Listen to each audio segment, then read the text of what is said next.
Hi friends, welcome to కీర్తి వంటిల్లు. ఈరోజు మన సోషల్ రెసిపీ బాదం పొడి. ఇంట్లోనే పాలల్లో కలిపే బాదం పొడిని చాలా ఈజీగా చేసుకోవచ్చు. ఇవాల్టి వీడియోలో బాదం పొడిని ఇంట్లోనే హెల్తీగా ఎలా తయారు చేసుకోవాలో చేసి చూపిస్తాను. వీడియో స్కిప్ చేయకుండా పూర్తిగా చూడండి. బాదం పొడిని తయారు చేసుకోవడానికి ముందుగా స్టవ్ ఆన్ చేసుకొని వెడల్పుగా మందంగా ఉన్న కడాయి పెట్టుకొని 1 కప్పు బాదం పప్పులు వేసుకొని కలుపుకుంటూ లో ఫ్లేమ్లో ఫ్రై చేసుకోవాలి. 1 కప్పు అంటే ఇక్కడ నేను 100 బాదం పప్పులు తీసుకున్నానండి. లో ఫ్లేమ్లోనే బాదం పప్పులని 5 నిమిషాల పాటు ఇలా బాగా కలుపుకుంటూ ఫ్రై చేసుకోవాలి. బాదం పప్పులని ఎంత బాగా ఫ్రై చేసుకుంటే బాదం పాలు టేస్ట్ అనేది చాలా బాగుంటాయి. బాదం పప్పులని ఇలా ఫ్రై చేసుకున్న తర్వాత 30 వరకు పిస్తా పప్పులని వేసుకోవాలి. 30 జీడిపప్పులు వేసుకొని 10 యాలకులు వేసుకొని ఫ్రై చేసుకోవాలి. పిస్తా పప్పులు, జీడిపప్పులు, యాలకులు త్వరగా ఫ్రై అవుతాయి కాబట్టి బాదం పప్పులన్నీ బాగా ఫ్రై చేసుకున్న తర్వాత వీటిని వేసుకొని ఒక 2 నిమిషాలు లో ఫ్లేమ్లో ఫ్రై చేసుకోండి.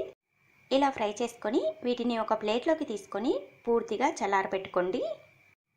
ఇప్పుడు ఒక మిక్సీ జార్లోనికి మనం ఏ కప్పుతో బాదం పప్పులు తీసుకున్నామో అదే కప్పుతో 2 కప్పులు చక్కెరని వేసుకోవాలి. స్వీటు కొద్దిగా ఎక్కువగా కావాలి అంటే 2.5 కప్పుల వరకు వేసుకోండి. 2 కప్పులైతే స్వీట్ కరెక్ట్గా సరిపోతుందండి. ఇప్పుడు వేయించి పెట్టుకున్న 10 యాలకులని తీసుకొని ఈ చక్కెరలోనికి వేసుకొని చక్కెరని మెత్తని పౌడర్లా చేసుకోవాలి. ఇప్పుడు వేయించి పెట్టుకున్న జీడిపప్పులు, బాదం పప్పులు, పిస్తా పప్పుల్లో నుంచి బాదం పప్పులు 20, జీడిపప్పులు 10, పిస్తా పప్పులు 10 తీసుకొని పక్కకు పెట్టుకోండి. చక్కెరని ఇలా మెత్తని పౌడర్లా చేసుకున్న తర్వాత ఇందులోనే బాదము, పిస్తా, జీడిపప్పులని కూడా వేసుకొని 1/2 టీ స్పూన్ పసుపు, 3 టీ స్పూన్లు పాల పొడి వేసుకొని మళ్ళీ మెత్తగా గ్రైండ్ చేసుకోవాలి. ఇలా పాల పొడి వేసుకోవడం వలన మనం బాదం పాలు చేసుకున్నప్పుడు బాదం పాలు చిక్కగా వస్తాయి. ఇలా మెత్తని పౌడర్లా చేసుకున్న తర్వాత కొద్దిగా నోట్లో వేసుకొని స్వీట్ సరిపోయిందో లేదో ఒకసారి చెక్ చేసుకోండి. చక్కెర సరిపోకపోతే మరి కొద్దిగా వేసుకొని గ్రైండ్ చేసుకోండి. ఇలా మెత్తగా గ్రైండ్ చేసుకున్న బాదం పొడిని ఒక గిన్నెలోకి వేసుకోండి. ఇప్పుడు మనం పక్కకు తీసిపెట్టిన జీడిపప్పులు, బాదం పప్పులు, పిస్తా పప్పులని ఇలా చిన్న చిన్న ముక్కలుగా చేసుకొని ఈ బాదం పొడిలోనికి కలుపుకోండి. ఇప్పుడు బాదం పొడి మొత్తాన్ని ఇలా బాగా కలుపుకొని ఇది పూర్తిగా చల్లారిన తర్వాత ఒక డబ్బాలో స్టోర్ చేసి పెట్టుకోండి. మీకు 1 నెల రోజుల వరకు నిల్వ ఉంటుంది. ఈ బాదం పొడితో బాదం పాలు ఎలా తయారు చేసుకోవాలో చూద్దాము.